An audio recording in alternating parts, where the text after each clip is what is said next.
You know, life has this strange way of teaching us what truly matters. Sometimes it whispers, sometimes it shouts, and sometimes it scolds you through the voices of the people you love.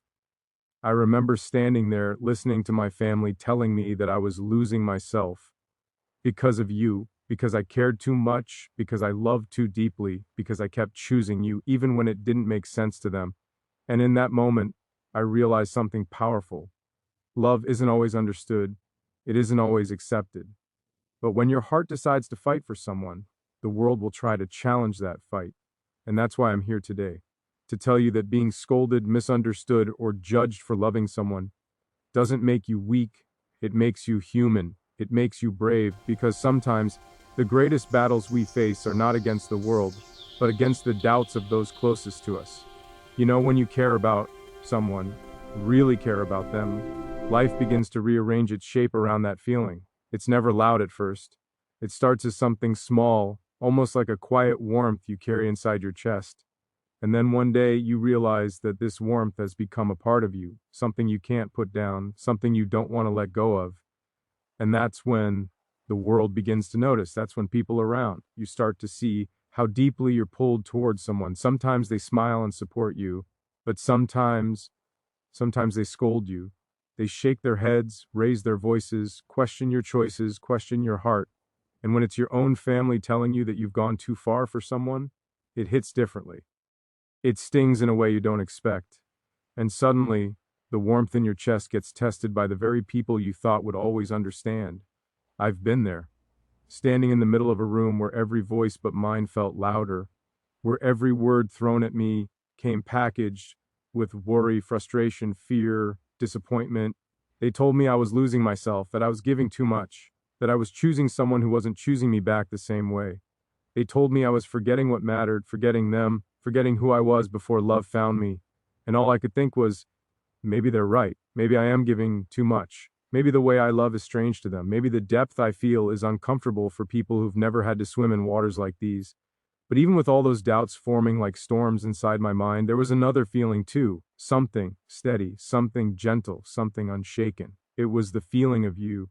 I wish they could see what I see when I think of you. I wish they could understand why I'm willing to stand in the fire for you, not because I'm blind, not because I'm foolish, not because I don't value myself, but because love, real love, doesn't ask for easy roads. It asks for truth. It asks for patience. It asks for the courage to show up even when the people around you don't get it. And that day when my family scolded me for you, I felt something I didn't expect. I felt the depth of my love not shrink, but grow. I felt something anchor itself deeper inside me, like the universe leaning in and asking quietly, "Are you sure?" And my heart, without hesitation, whispered back, "Yes."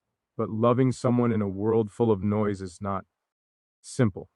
You begin to question every choice. You start wondering whether you're making a mistake, whether love should really hurt like this, whether you should step back to protect yourself or lean forward to protect the connection. And in that confusion, the voices of your family echo longer than they should. They say things like, "You're too emotional, you're too attached, you're too willing." And you wonder why too much is the label given to people who simply love wholeheartedly. Why is it that when you choose someone with your full chest, the world wants to tell you it's wrong? Why is it that vulnerability is seen as weakness, devotion as naivety? Why can't they understand that my heart is not something I hand out lightly? And if I've given it space for someone, that means there is something real there, something deep, something worth fighting for. I remember the way their words hit me that day. I remember the tension in the room, the frustration on their faces, the concern disguised as anger. And I remember feeling torn between the family that raised me and the love that was reshaping me. They said things like, "You're changing for them. You're forgetting us for them. You're sacrificing too much for them." But the truth is, love doesn't erase the people from your life. It makes your heart larger. It expands your capacity for care. Yet somehow that expansion looked like loss to them. They weren't scolding me because they hated you. They weren't scolding me because they wanted to hurt me. They were scolding me because they didn't understand the language my heart was speaking. They didn't understand how someone could walk into your life and rearrange the furniture of your soul in a way that feels peaceful instead of chaotic. And as they spoke, I stood there in silence, letting their words echo in the chambers of my mind. I wasn't angry with them.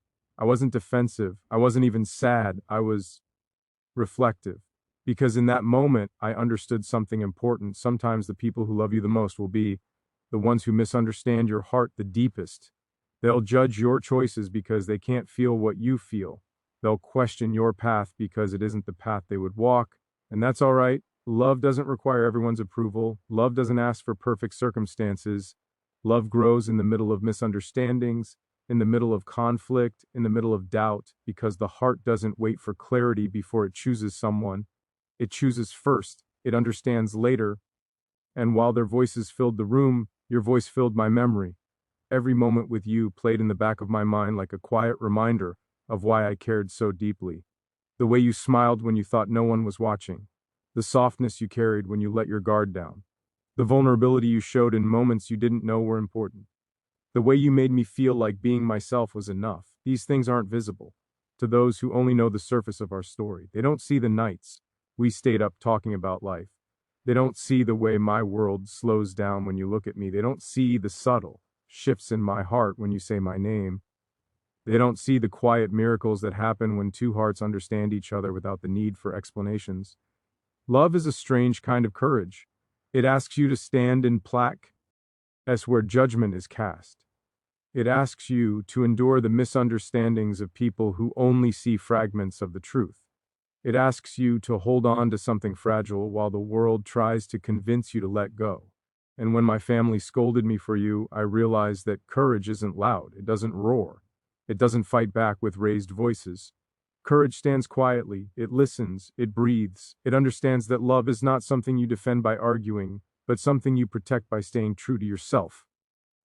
And so I stood there, hearing them, absorbing them, but not abandoning what I felt. I can't blame them. Family wants to protect you. They want to keep you safe from heartbreak, from disappointment, from pain. They want to shield you from choices that might lead to suffering. And in their way, they believe they were helping. But the truth is, no one can be protected from love. Love is an experience you walk into willingly, knowing full well that it carries both light and shadow. And I've accepted that.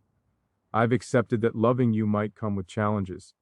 I've accepted that choosing you might come with misunderstandings. I've accepted that my heart might take hits along the way, but I've also accepted that some people are worth those risks. There's something deeply human about loving someone so much that you're willing to stand in the crossfire between your heart and the people who raised you. There's something raw about it, something honest, something real, and maybe that's what scares people. The rawness of love, the unpredictability, the way it pulls you in directions that don't always make sense to the outside world. But you made sense to me. You still do. Every time my heart tries to question itself, it finds its way back to you, like a compass that refuses to lie. And maybe that's why, even on that day, even when the room felt heavy with disapproval, my mind didn't waver. My feelings didn't tremble. My emotions didn't shrink. Because somewhere deep inside, I knew loving you wasn't a mistake. Loving you wasn't something to apologize for. Loving you was simply truth.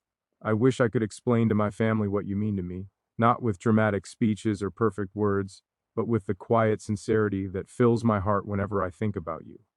I wish I could let them feel the way I feel when I hear your voice. I wish they could understand why your presence feels like home in a world that often feels chaotic. I wish they could feel the peace you bring to my restless mind. But feelings aren't easily transferred. Hearts don't work that way. So instead, I carry the weight of their misunderstandings in one hand and the warmth of my love for you in the other, hoping that someday the balance will make sense. Love has a way of asking you who you are. Are you someone who listens to fear, or someone who listens to your heart? Are you someone who bends under pressure, or someone who stands quietly in truth? And that day, I learned something about myself. I learned that love doesn't weaken me, it grounds me, it clarifies me. It makes me softer, but never smaller. It makes me vulnerable, but never broken. And maybe my family saw my vulnerability as danger. Maybe they mistook softness for fragility. But softness can be strength. Vulnerability can be power. Loving someone deeply is not a sign of weakness. It's a sign that your heart is still still capable of feeling fully, still capable of choosing connection over fear. Sometimes I think about what would have happened if I had listened to them, if I had let their fear become my fear, if I had let their doubts drown the voice of my own heart. But even imagining that feels wrong, like stepping out of a world that feels authentic into one that feels artificial. Because loving you feels real. It feels grounded. It feels like something that was meant to happen not because life is perfect, but because life is trying to teach me something through you. Maybe it's teaching me patience. Maybe it's teaching me resilience. Maybe it's teaching me how to love without conditions, without guarantees, without needing everyone around me to understand. Whatever the lesson is, I'm willing to learn it. And yes, my family scolded me for you. They questioned me. They worried for me. They doubted my choices. But even in their disapproval, there was love. And in my response, there was love too. Love for them, love for you, love for the messy, beautiful, complicated truth of being human. And I think that's what this whole journey is about. Learning how to love even when the world challenges it, learning how to stay soft even when voices around you try to harden you, learning how to stay true to your feelings even when those feelings are misunderstood. There's something powerful about choosing love in a world that often prefers indifference. There's something brave about saying, yes, I care, and I'm not ashamed of it. And maybe that's what I want you to know more than anything else, that despite the noise, despite the tension, despite the misunderstandings, my heart didn't retreat. It didn't run. It didn't second guess its own truth. It stayed. It stayed with you. It stayed for you. And maybe that's the quiet miracle hidden inside all of this, that even when my family raised their voices, my heart raised its own kind of silence, one that spoke louder than any argument ever could. I'm not perfect. I make mistakes. I get emotional. I get attached. I love deeply, maybe too deeply for some people's comfort. But if loving you is something they scold me for, then so be it. I'd rather be scolded for love than praised for indifference. I'd rather be questioned for caring than applauded for apathy. I'd rather face the world with an open heart than hide behind walls built out of fear, because love, real, honest, imperfect love, is worth the noise it creates. It's worth the misunderstandings. It's worth the difficult conversations. It's worth standing in the middle of a room full of raised voices and still choosing the quiet truth inside your chest. And maybe my family doesn't understand that yet. Maybe they will someday, or maybe they never will. Either way, my heart knows what it knows. It knows why it chose you. It knows why it stays. It knows why, even after being scolded, it refuses to step back. Because love isn't something you retreat from just because it becomes inconvenient. Love isn't something you abandon because others don't see what you see. Love asks for presence. Love asks for patience. Love asks for bravery. And I'm willing to give those things, not because I'm trying to prove anything to anyone, but because when I think of you, something inside me becomes still. Something inside me becomes honest. Something inside me becomes me. And that's why and even after everything, I'm still here, still choosing, still feeling, still loving in a way that's quiet but unwavering, gentle but strong. And if the world wants to question that, let it. If my family wants to scold me again, let them. Because my heart already answered the question long before they ever asked it. And that answer hasn't changed. Not once. Not even for a moment. When you love someone, truly love them, it does something to your heart that you can't entirely explain. It softens things inside you that once felt rigid. It opens doors you didn't even know existed. It changes the way you walk through the world, the way you breathe, the way you feel the hours of your day moving around you. And sometimes people notice those changes, especially the ones who've known you the longest, the ones who believe they can read you before you even open your mouth. They see something shifting inside you and they assume it must be danger or distraction or misdirection. They assume it must be something taking you away from them instead of something bringing you closer to yourself. And that's when the scolding begins. That's when the questions start. That's when the raised voices and concerned eyes show up. Not because they hate the person you love, but because they don't understand why your heart is willing to bend so deeply towards someone they don't fully see. The day my family scolded me for you, I felt like I was standing in two worlds at the same time. One world was familiar, filled with voices that had guided me my entire life, voices that shaped me, protected me, taught me. And the other world was quieter but warmer, softer, glowing with a kind of love that felt gentle and honest and undeniably real. And I was caught between those two spaces, trying to hold both without letting either one slip from my hands. They told me I was changing. They told me I was too invested, too emotional, too vulnerable. They told me I was forgetting myself. But the truth is, loving you didn't make me forget myself. It helped me find parts of me that had been sleeping for years. It helped me rediscover the tenderness I'd convinced myself I had outgrown. It helped me remember that caring deeply is not a flaw, that feeling fully is not a weakness, that giving love without conditions is not something to be ashamed of. And yet there I was, receiving criticism for something that had made me more human, more open, more alive. It's strange how love brings out the best in you, but can also attract the harshest judgment from others. I wanted to explain it to them. I wanted to tell them why I cared the way I did, why your existence felt like a calm place I could finally rest in, why your presence made the world feel a little less heavy on my shoulders. But there's a difference between explaining your heart and having it understood. And sometimes words just weren't enough for the way I felt about you. Sometimes the depth of emotion doesn't translate well into conversations built on logic, caution, and fear. They asked me why I kept choosing you, why I kept defending you, why I kept standing by you even when things weren't easy, and I didn't have a perfect answer. Love doesn't come with bullet points. It's not a checklist, it's not a strategy, it's a current that pulls you in because something inside you recognizes something inside someone else. Something quiet, something familiar, something irreplaceable. And that recognition is hard to explain to people who haven't felt what you feel. It's hard to translate the language of the heart into something the mind of another person can comfortably understand. So instead, I held my ground, not with anger, not with defiance, but with calm certainty. Because when you love someone the way I love you, your heart doesn't scream. It whispers, it stands steady, it knows. But that day, hearing them raise their voices, something inside me shook. Not my love for you, but the space between what they saw and what I knew. They saw risk, I saw devotion. They saw attachment, I saw connection. They saw danger, I saw growth. And the gap between those perspectives felt enormous. They worried that I was losing myself, that I was allowing my emotions to lead me somewhere painful, somewhere destructive. They thought they were saving me, but the truth is sometimes the heart needs to explore its own path, even if it's a path filled with uncertainty.